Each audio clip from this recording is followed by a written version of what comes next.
is called. Let's get into picks and bans for game number 2 here. KOO Tigers versus CJ. CJ trying to tie things up. And the Azir ban coming out for KOO. They're in love with the KOO, but not KOO's Azir too much. Well, I'm in love with the KOO's Azir, but that's why we're seeing it banned. Yasuo and Azir, again, our first 2 bans, mirroring what we saw in the draft, and TF will be banned this time by KOO. No surprise there. Just all the mid lane focus with the bans. 4 mid lane bans now. What will be even available? This might actually draw out a first pick mid laner just because the pools are going to get so shallow. Do you just go for Orianna first if you're KOO, just given the fact that she has a lot of average matchups? Remember, in the last game, they picked Orianna without really an Orianna-centric comp. Whoa. He missed most of his ults, and it still went fine. What about the Echo here as we see a Diana banned out? Our 5th mid laner ban. It's a bit of a reach. I mean, it is very powerful. It's not a reliable pick. We haven't seen a lot of it in Champions, but I'd love to see it just because the potential. You saw Rookie go off on this champion a couple of days ago. Potential's through the roof. And both of these mid laners have a history of playing mid Echo. Not that many players in Champions tried the mid Echo, but both Kuro and KOO did, and both of them had pretty good games. Kog'Maw banned out as well, too. So this is going to be a very interesting pick phase. I can't remember the last time we saw 5 mid laners banned out. Kalista left open, and they're going to give it over to Prey. All right, so the Kalista does come through. It's 5-15. Kalista's seen a lot of changes, but still the utility this champion brings, specifically around control when it comes to the W ability in multiple different ways, and of course the objective control of the Rend onto those neutrals, means that it still looms as a very powerful pick, but let's see what it grants over. Ambition reaching again for the Evelynn. Look, this time they would have the Shen for the submarine engages, but it's still pretty risky. You got to think about the Kalista Kennen coming out of KOO potentially as well. Shen, Evelynn are locked in. Ambition's going to try to show us he can do a better job this time.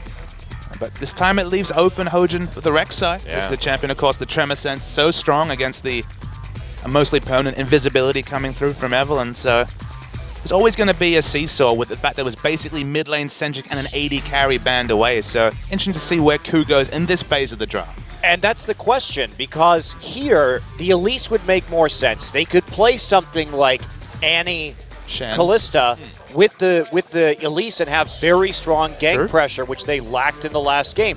But do you go for the Rek'Sai, which is more reliable in the early and, well, all phases of the game against the Evelynn? And it will be the Kalista Kennen pairing. Prophetic words from Doa this time. Picked out the Kennen. The laning power is there. This is a very strong duo. But does it leave Gorilla anchored in lane? And maybe is this the time where a lane swap can come up and Madlife can show us the roaming chops that he's known for? Because Thresh is certainly available in this draft. You can roam quite a bit with the Kennen too, I'd imagine. Try to put some pressure on with Hojin as well. But I want to see the Jace. It's been so long since we've seen KOO's Jace. It'd be great to see it today. I think we're going to see it though, Doa. I don't think he's going to reach for the Jace. Certainly won't be in this pick phase, I don't think. It wouldn't make a lot of sense with this comp. The Orianna would fit in much nicer, I think. Evelynn doesn't really do a lot in Jace comps just because you know, she's all about the hard engage and he's all about the poke, so it's Starcross lovers in a lot of ways there.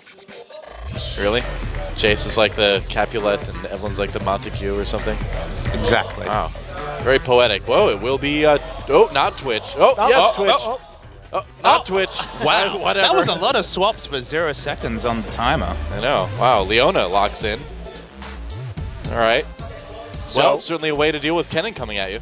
Really hard engage here from CJ Entus. Yeah. I wonder what they're going to pair this with because they don't have the most peel. Is it just going to be a Sivir pick this time around or something that wants to get in the mix? Sivir's not that great here. What about damage? What about Tristana? You've got a little bit of escape. You've got a lot of late game damage. I'm really curious where they're going with the AD pick here because I'm not seeing anything that fits well off the top of my head. Oh boy. It's the Fizz, and maybe a Fizz mid actually. I think KOO are going to have to take to heart the fact that they were really mousing over Twitch and pick more engage. I think they need backline threat because it does scream Twitch or some sort of high damage backline carry. Just because Sivir paired with just Sivir Orianna, the reliable damage in that situation is pretty low. And wow, okay, so we saw Smeb pull out the Malphite last series. Now he's the first mid laner since, I believe it was Expression, to go back to the Shyvana. Of course, Expression and Shy, both well-known top lane Shyvana players. Yeah, another Shy special here locked in for KOO. And what is that AD carry going to be for CJ? I just don't get the Leona pick. That's what's throwing me off here. If you just with this composition, you're already set for engage. Either it's a vote of no confidence in Ambition's ability to engage with the Evelynn, which it very well could be, let's be realistic, after the last game. But if you play a low mobility, high damage AD carry right here, you have to be super worried. This Shyvana is going to be coming in with Whimsy on her. Yep. Kennen with the follow-up secondary engage, or getting thrown in with the Fate's Call. Oh boy. The Ashe. Okay, well, they're going for pick in that case. If you pick the Ashe right now, you do not have late-game damage power. All right, well, CJ trying to throw a bit of a wrench in the plans of the KOO Tigers, but CJ may be kind of throwing a wrench in their own machine because their machine does not do early game. There's no setting on the CJ machine for early game. They're going to need to have it this time. There's one area that CJ have massive supremacy, and that's in terms of wave clear. It's only really Lulu for reliable wave clear. This is a Lulu Kalista, Jugger Kalista almost coming through from KOO, so the reliable wave clear is not quite there. Summon a cleanse. Look, the one thing you can say is that when you see Orianna, Evelynn, Shen, Leona in the first 2 rotations of the draft, you have to go for a more utility-based mid lane. They couldn't go for backline threat, and this is the draft that KOO kind of pieced together with the restrictions of all this backline CC from the CJ Enters. Well, we'll see. It's interesting to see. Prey is definitely not playing Kog'Maw, by the way. Yeah, that's a bit off. Let's there we try go. this again. All right, that's better. Well, it's a bit of an interesting comp for CJ, and they do need to shake things up, I guess. See what they can do. So let's wait till we get to the loading screen, but I think we might have an interesting summoner choice here, Monty Calista. Prey's actually taken Cleanse. Well, it does make sense in this particular. He's going up against what is effectively a kill lane against him. Okay, yeah. But do you know what this means? This means force the 2v2. Force him to lane 2v2 against Leona with Cleanse, because that's lacking the heal is a big loss of combat stats. All right, well, CJ going to try to tie things up against KOO. Let's get in the game and see if they can do it.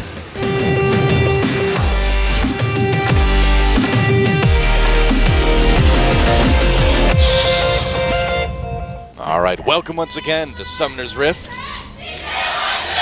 CJ Entis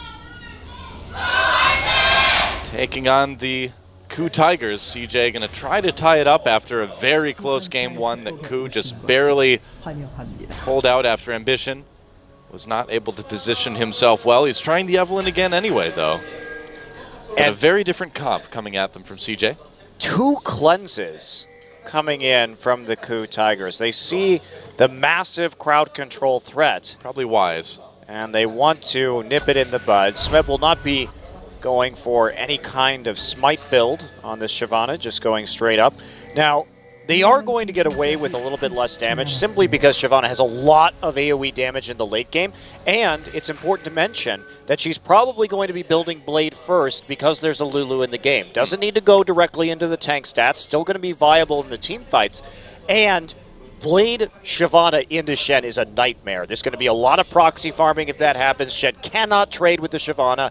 You have to get armor and magic resist to deal with the mixed damage out of Shyvana. It's really quite good.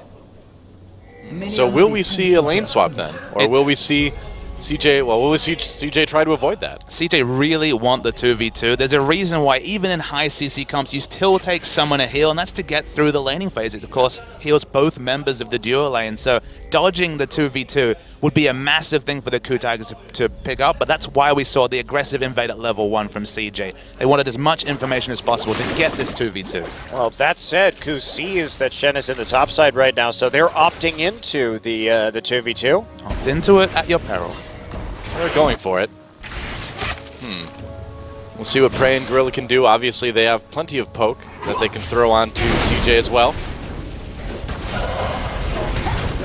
See the jungle follow start for Shyvana and Shen, respectively. Now remember, if Shyvana did look to go, you could have been greedy here if you were Smeb. You could have gone for the extended follow just because the DPS Shyvana can put out in a jungle follow far outranges that Shy can do on the more single target Shen. Quick burnout can mean quite a bit. Well, looks like level 2 will be coming in first for Prey and Gorilla. They have successfully bullied Space and Mad Life off of that lane. Yeah, and you'd kind of expect that with the melee support like Mad Life. Even if you do have a way to close with the Zenith Blade, you're going to just get poked so hard and maybe even stunned by Kennen that it's tough to be aggressive early on. Yeah, realistically, you can't do anything with Leona until level 3. Yeah. Or level 2 if you want to be super aggressive and go in with a Zenith Blade Q. Ignite. Also the summoner spell, so level 2 can sometimes work, but again, it's the quick ping of level 2, otherwise sitting back to level 3. I do it every game with Leona. Just drop the Ignite. That's right, you just get in there. Even if you don't get a kill, you force their support out of lane, and then you're like, no, I win.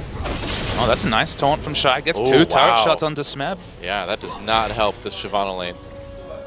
Well, it's not really going to tilt until Shyvana starts getting some more intense damage items. But will Shyvana tilt?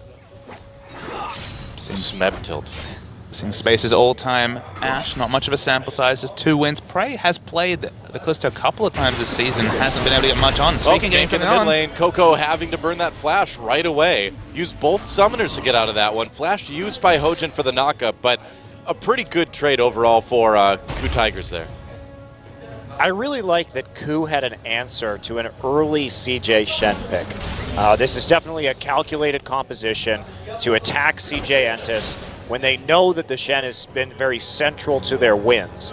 Now, can they pull it off? Because we have to see a high amount of synergy between Kuro and Smeb here, because these are the 2 champions, Lulu and Shyvana, that can win them this game. Smeb's pushed up without any wards, and he may pay for it. Nice taunt onto Smeb. He's in all trouble. Burns that flash right away. Can they catch him? Flash from Shy. They're getting so close. Smeb tries to make it happen, but first blood goes to CJ, goes to Ambition.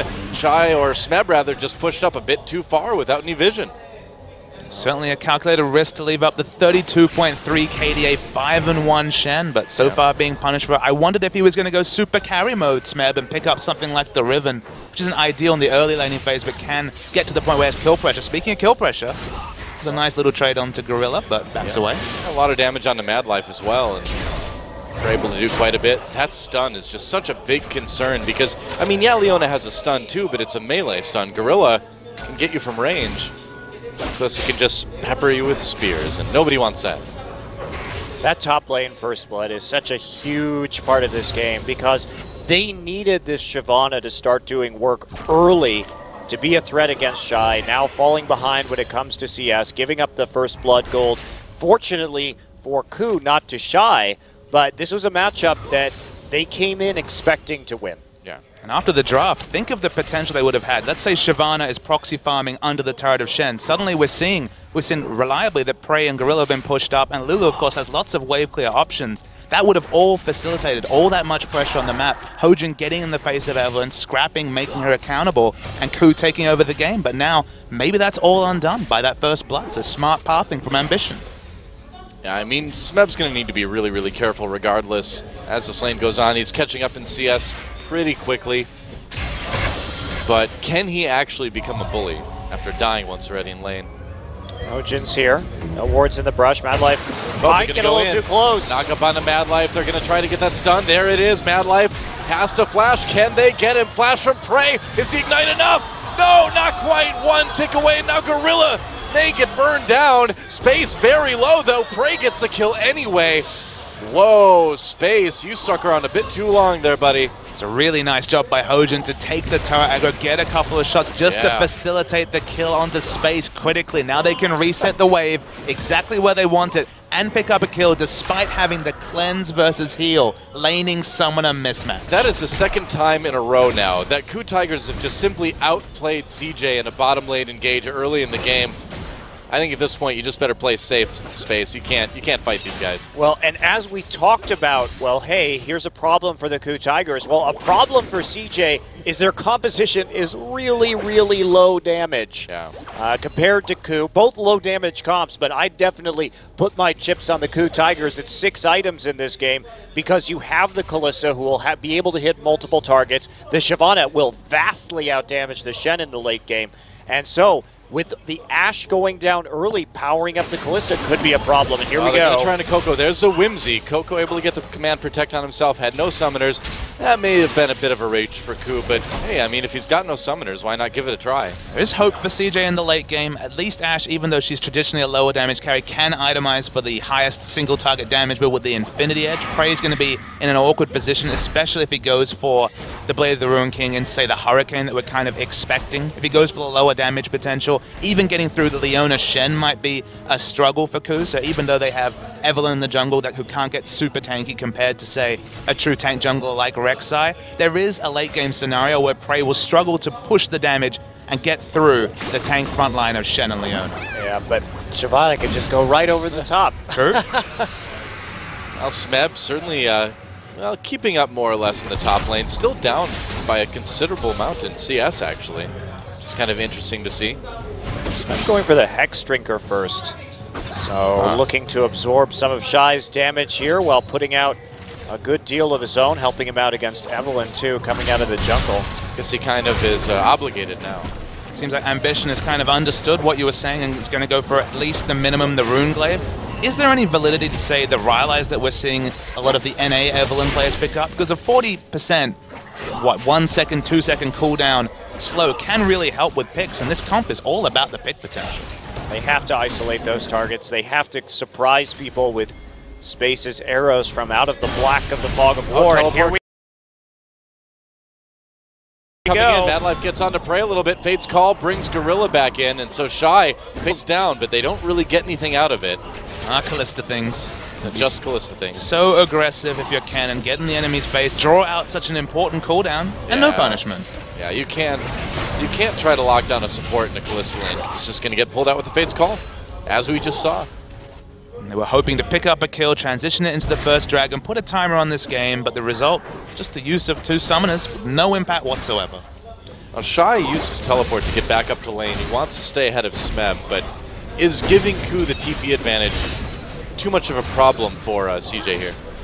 You're choosing between 2 bad options, though. You walk up to top late, maybe you can never get lane control, maybe you're so far behind in experience that finally Shyvana can get this proxy farm on. So they focused on the laning, and Ambition's here. Oh, Ambition coming in. Yeah, Smeb trying to get away. He does have Flash, so he should be able to make it. Yep, and ult, so he's fine. Now that he's got level 6, it's going to be much, much harder to catch Smeb up in top lane. And it's Flash, Shyvana. We just see so rarely, and now, you know, we're talking about, what, 1,000 range worth of escape? Very, very safe. Yeah. It's amazing they got the gank on him when they did, really.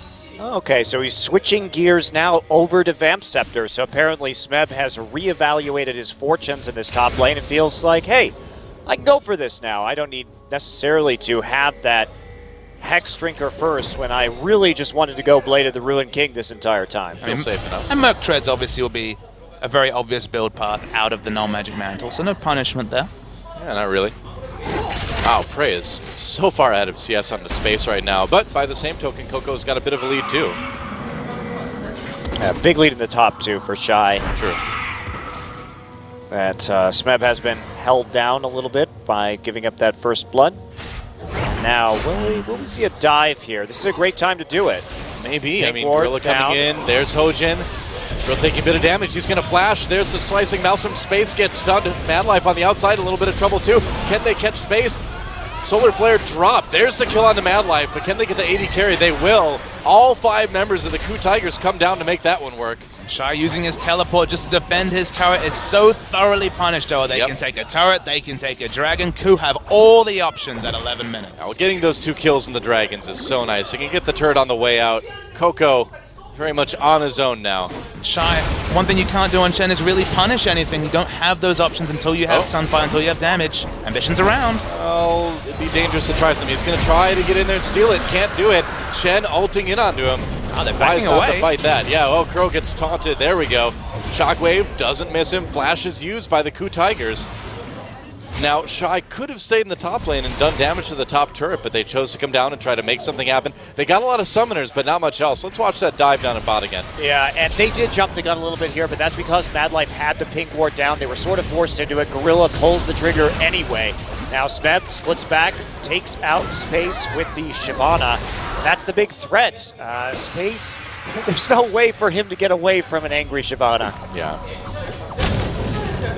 Pretty much. And that's going to be a problem we're going to see Space deal with for the entire rest of the game now, is you just can't stop a dragon from jumping on you. I guess you can use the arrow, you can use the ultimate, but it's only going to stop him for just a second. The emergence of Ashe this week, you know, people were wondering what exactly is it that she brings, and of course the initiation is there, but the downside is real. Teams are obviously now expecting it and theorizing different ways to deal with it. Yeah. So now looking to trade with Shy in the jungle. It begins. Proxy farming, the jungle stealing. This is what they were worried about, and Smeb is largely caught up in that CS deficit, only about 13 down right now, which isn't really the biggest deal. Yeah. Just coming back to Ashe, the laning phase is always a problem for this champion. 30 CS behind a cleanse AD carry shows just the disparity between the laning power of Kalista and the Ashe. Hojin finds the red buff, finds Ambition. Smeb is right there as well, too. Are they going to try to take out Smeb? Hojin and Kuro right there. So Kuro, with the wild growth available, makes it so that there's really no punishment CJ can inflict on this red buff steal. And I love to see the coordination of the KOO Tigers, because if we talk about, we spend a lot of time talking about, oh, the KOO Tigers are very weak in the early game, oh, they fall behind, but it's moments like this when you can really appreciate their play, which is that they are incredibly well coordinated in the mid game. The shot calling right there just to maximize Smeb's punishment. They get, of course, Hojin and Kuro into that topside jungle. And if Ambition goes in there, he's just dead. There's a lot of options for Smeb. He can still ult over the wall. He's perfectly safe. So they set up scenarios where there are just layers upon layers of protection for them in this game. That was probably supposed to be Hawkshot. Yes, it was. It gives vision. Oh, it does. You're right. It does give vision. Maybe Hawkshot was on cooldown. It's a minute cooldown now, guys. Critical vision granted. Right. We'll give Space a benefit of the doubt. It was a calculated ultimate. Truly a zoning ult. KOO Tigers play excellently when they're ahead or even in terms of power. It's just so regularly that isn't found till 40 minutes into the game because their mechanics, their laning phase is a really big weak point. Kuro this game, there was no action in the mid lane, and he's been 20 to 30 CS behind an Orianna in Farm Wars. This is just the reality of the KOO Tigers lineup. When they actually pick up the advantages, though, as Monte Cristo pointed out, they can really make impressive plays at 14 minutes. It is not often in that position. Well, I mean, you ask Kuro, you're like, well, what do you do in the game? Do you get kills early? And Kuro just like, me shrugs. He's like, eh. But he's like, do you win lane? And Kuro's like, nah, not really. I just kind of don't die. And that's really all KOO needs him to do. Well, it's a crazy thing to have two players, first and second in their role for kills, despite being such a disparity in terms of their status. Carry laner is KOO.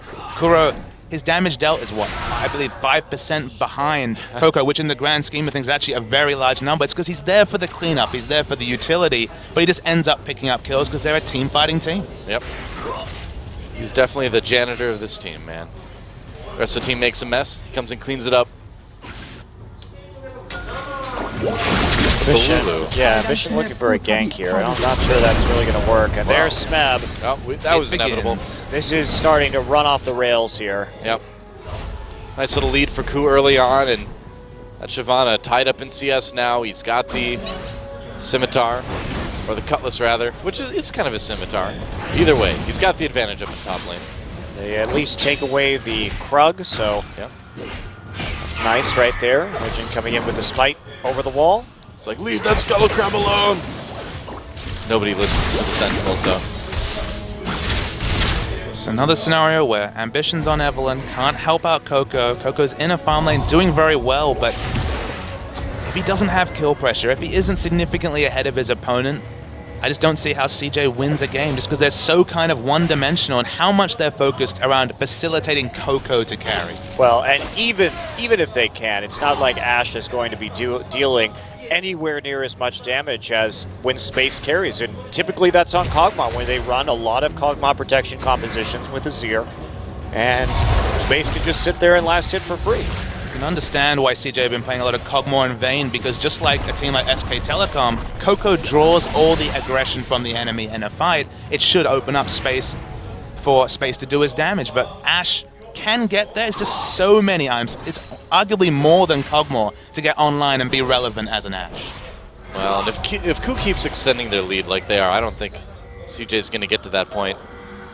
30 seconds until the next dragon. 35 actually. KOO was able to take the first one. What about, yes, a bit of ward wars, and Mad Life and Space felt this the last time Dragon was up, and they have to back away.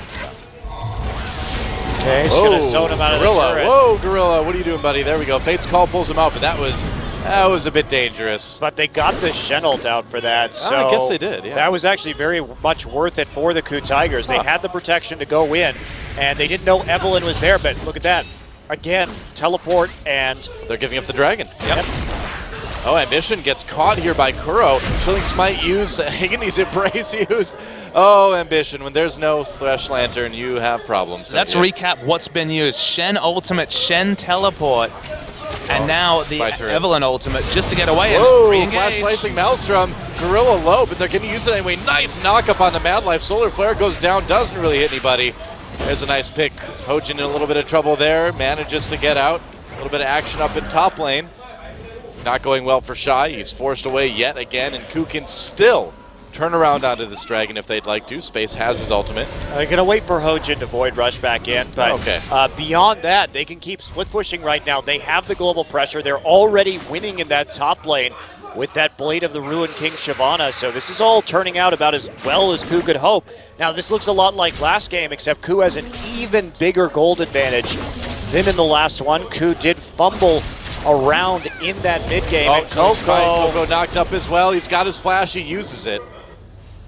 Able to get away, but man, KOO is just... the punishment from KOO is ridiculous. Taking away so many ults, taking away so many summoners. Smeb has to Dragon's Descent away from the red buff pit. Did he get it though? I didn't see if he got it. Ambition smited it. Oh, okay.